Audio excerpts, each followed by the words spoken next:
Kalian terjebak dalam lingkaran utang yang gak ada habisnya? Aku akan kasih kalian 13 tahapan melunasi utang yang ampuh dalam waktu yang relatif singkat.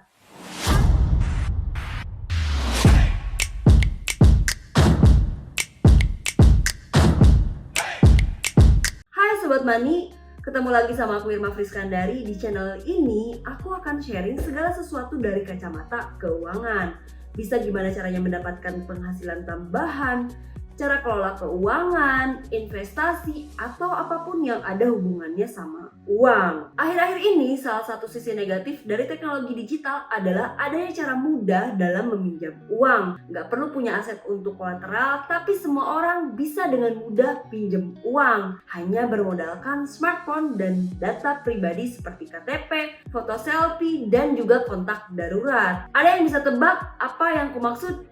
Yap, pinjaman online atau pinjol dan pay later. Dari segi ketenaran, si senior yaitu kartu kredit yang udah lama malang melintang malah kalah pamor sama pinjol atau pay later ini. Kasian ya. Selain memudahkan kita yang doyan rebahan, digitalisasi ini punya sisi negatif, yaitu maraknya utang bodong atau pinjol bodong. Disebut bodong ya karena tidak terdaftar di OJK.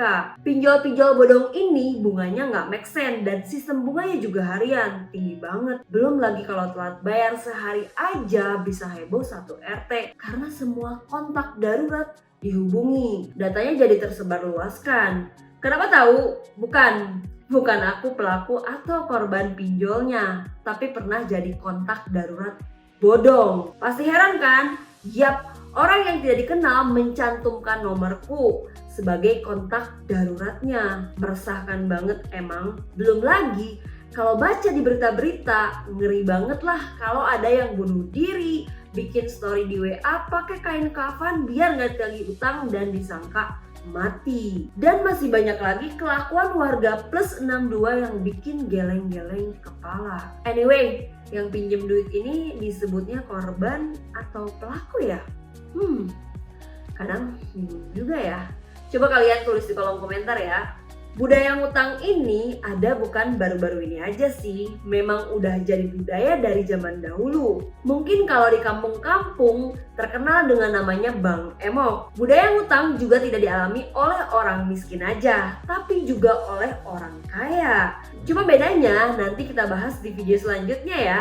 Jadi ada dua penyebab kenapa utang itu ada. Yang pertama, kurangnya literasi finansial. Yang kedua, habit buruk. Jadi yang harus dilakukan pertama adalah memperbaiki kedua hal tersebut. Dulu aku percaya dengan pemikiran bahwa ada utang baik. Tapi setelah mengalami beberapa kejadian buruk, terutama pas pandemi kemarin, banyak utang baik menjadi utang buruk. Contoh, banyak orang berutang untuk membangun kos-kosan ya sebelum ada pandemi, utangnya bisa terbayarkan oleh penyewa. Tapi ketika pandemi menyerang, akhirnya tidak terbayarkan. Jadi yang namanya utang ya tetap aja utang, dan namanya utang pasti ujung-ujungnya buruk. Buat kalian yang belum pernah berhutang, aku mau saranin untuk jangan pernah coba-coba berhutang ya, karena ketika coba sekali akan ketagihan dan lama-kelamaan kalian hanya akan terjerat dalam gali lubang tutup lubang.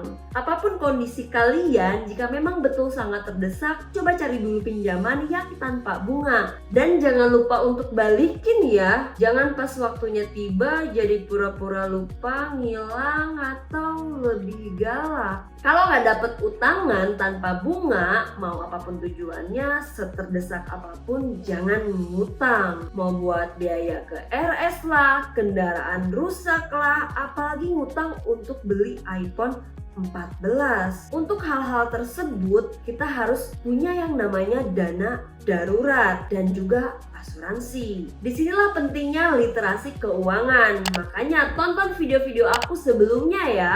Videonya belum banyak sih, tapi aku yakin akan bermanfaat untuk kalian. Hutang terjadi pada dasarnya bukan karena benar-benar terdesak, tapi gaya hidup yang melebihi income. Kalau pengen gaya hidup yang hedon, ya hedonin juga income-nya. Nggak salah kok hedon kalau semua piramida keuangan sudah terpenuhi. Coba tonton video aku yang ini ya, untuk kalian lebih mengenal soal piramida keuangan. Nah, untuk kalian yang sudah terlanjur berhutang dan pengen melunasinya, aku punya beberapa langkah. Bukan dengan doa, tapi kalian tetap harus berdoa sih agar dimudahkan rezekinya untuk melunasinya. Bukan juga dengan niat, tapi memang harus punya niat yang kuat atau dengan law of attraction. Jadi untuk melunasi utang ya dengan usaha. Usahanya dapat dilakukan dengan langkah-langkah berikut ini. Pertama, list semua utang, di mana aja berutang dan berapa jumlahnya. Untuk apa? Untuk tahu posisi kita di mana. Jadi kita bisa nentuin langkah atau strategi yang kedua.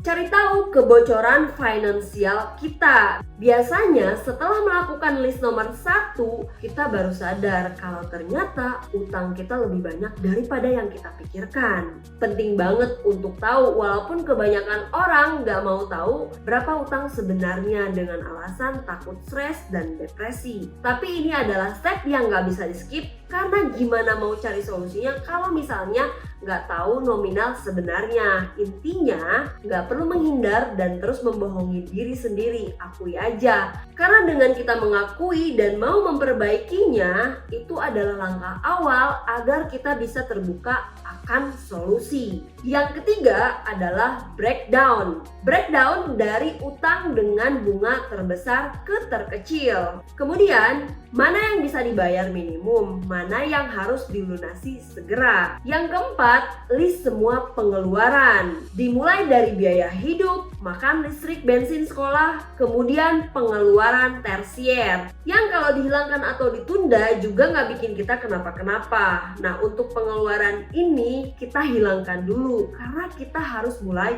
berhemat. Jadi di sini nggak ada yang kira-kira, karena kira-kira itu yang bikin kita punya utang banyak. Aku juga udah buat video soal budgeting. Kalian bisa tonton videonya di sini ya. Yang kelima, list semua pendapatan dari gaji, side hustle, bonus, THR, dan lain-lain. Untuk apa? Untuk kita tahu sebetulnya kita mampu bayar atau enggak. Kalau income-nya kita cukup, artinya sesimpel kita ngurangin gaya hidup untuk melunasi utang. Yang jadi masalah adalah kalau ternyata cicilan utang kita lebih tinggi dari income kita. Yang keenam adalah bayar minimum dulu. Untuk sobat money yang punya utang di kartu kredit, usahakan bayar minimum dulu untuk menghindari penagihan dari debt kolektor, sehingga kita bisa fokus kerja dan gak diteleponin debt kolektor. Yang ketujuh, prioritaskan bayar utang dengan bunga tinggi untuk mengurangi jumlah utang, karena rata-rata ketika terjebak utang biasanya yang kita cicil itu adalah bunganya aja, sehingga tidak mengurangi jumlah utangnya. Alhasil utang kita ya segitu-gitu aja setiap bulannya, nggak ada pengurangan karena yang kita bayarkan hanya bunganya aja. Sayang banget kan, capek-capek kerja tapi cuman bayarin untuk bikin orang kaya. Kedelapan, kalau ternyata persentase bunganya sama, lunasi dulu yang jumlahnya kecil agar kita termotivasi ketika kita tahu bahwa sumber utang kita berkurang. Selain itu juga untuk mengurangi biaya materai, lembar penagihan, over limit, bunga, dan lain-lainnya yang tanpa sadar itu juga yang merupakan salah satu sumber kebocoran keuangan kita. Yang kesembilan, restrukturisasi untuk utang-utang yang besar. Restrukturisasi itu artinya negosiasi ke pemberi utang untuk menambahkan jangka waktu pembayaran dengan memperkecil jumlah cicilan. Atau biasanya ada diskon bunga atau penghapusan bunga ketika kita bisa membayarnya sekaligus atau sekali bayar. Itu bisa dilakukan karena bank ataupun si peminjam itu nggak pengen nasabahnya nggak bisa bayar, lari atau tidak membayar sama sekali.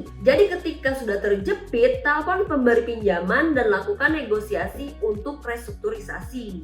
Ceritakan dengan heart to heart bahwa kalian punya niatan untuk bayar dan mintalah keringanan. Ketika di tahapan ini kita nggak perlu mikirin soal BI checking lagi. Tujuannya adalah untuk melunasi utangnya dan keluar untuk selamanya. 10. Refinancing atau bahasa sederhananya gali lubang tutup lubang. Sebelum komen atau ngedumel, coba dengerin dulu kalimat aku selanjutnya. Jadi bedanya di sini adalah kita pinjam uang tanpa bunga atau yang bunganya itu lebih rendah dari utang kita. Biasanya dilakukan ke keluarga atau kerabat terdekat. Ingat ya, dapat pinjaman langsung lunasin, jangan dipakai untuk yang sifatnya konsumtif. Udah kapok apa? Refinancing ini juga penting ketika kita punya utang dari banyak sumber. Jadi setelah refinancing ini dibayarin aja semuanya biar utangnya dari satu sumber aja. Jadi lebih mudah nge-track dan bisa menghemat biaya-biaya materai, admin, denda, over limit, dan sejenisnya. Tapi kalau pinjamannya nggak bisa nutupin semua utangnya, diusahakan bayar yang bunganya paling tinggi dulu. Ke-11, ini cukup ekstrim yaitu dengan jual aset. List semua aset, kemudian cari aset-aset yang sifatnya liabilitas, yang ketika kita punya itu malah ada bebannya seperti kendaraan atau aset-aset yang gampang dijual seperti emas. Yang ke-12, naikin income. Jadi kalau udah sadar punya utang, konsumtifnya dikurangi, rebahannya dihilangkan, gengsinya dibuang jauh-jauh. Itu semua nggak akan bikin utangnya lunas. Jadi mulai tanya-tanya ke teman, siapa tahu butuh jasa yang bisa kita tawarkan, atau bisa juga jadi resellernya Manisin yang bisa kasih kalian 20% komisi tanpa perlu modal. Mau tahu caranya? Cek link di deskripsi ya. Ketika ada tambahan income, sisihkan untuk kumpulkan dana darurat juga ya, supaya ketika ada keadaan darurat nggak jadi nambah utang lagi. Intinya di sini, sebelum aku tutup, aku mau bilang bahwa kalian harus kuatin niat, tetap semangat, dan berbaik sangkalah sama Tuhan. Oh iya, satu lagi ya yang perlu aku ingetin sama kalian, jangan pernah bayar utang dengan pinjem uang, terus uangnya dipakai untuk trading kripto, forex, atau saham. Itu adalah kegiatan cari uang yang high risk atau beresiko tinggi. Yang awalnya niat mau bayar utang, bisa-bisa utangnya jadi nambah banyak. Jadi hindari ya, lebih baik cari side income yang tidak pakai modal. 13. Terakhir adalah dengan merubah habit. Caranya gimana? Dengan perbanyak nonton video-video aku ya untuk literasi keuangan kamu. Kemudian biasakan beli sesuatu itu dengan cash. Kalau nggak ada uangnya ya ditunda dulu dan planning dengan nabung. Soal merubah habit sendiri aku akan coba bahas di video Atomic Habits selanjutnya ya. Itu dulu video dari aku. Kalau mau request bahas apa, komen ya. Jangan lupa like, save, subscribe, dan nyalain notifikasinya karena semua